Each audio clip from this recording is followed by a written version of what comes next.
முழங்கால் மாம்சத்தை நான் அடக்கிறேன்ற நீ கை தட்டுவதும் மாம்சத்தை ஒடுக்கிறதுக்கு நிகரானது. நிறைய பேர் முழங்கால் போடுவாங்க, ஆனால் கை தட்ட மாட்டாங்க. அப்போ எது பெஸ்ட்டு? முழங்கால் போட்டு நல்லா ஜெபம் பண்ணுவாங்க, ஆனால் சபையில் கை தட்டவே மாட்டாங்க.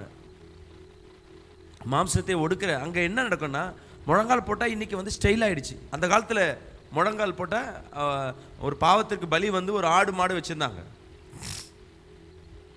ஒரு ஆடு மாடு அவன் பலி கொடுக்குறான்னா அவமானப்பட்டவன், அவன் சொத்து பெரிய கோடிக்கணக்கான சொத்தை அவன் என்ன பண்ணுறான், அடிக்கிறான்னு அர்த்தம்.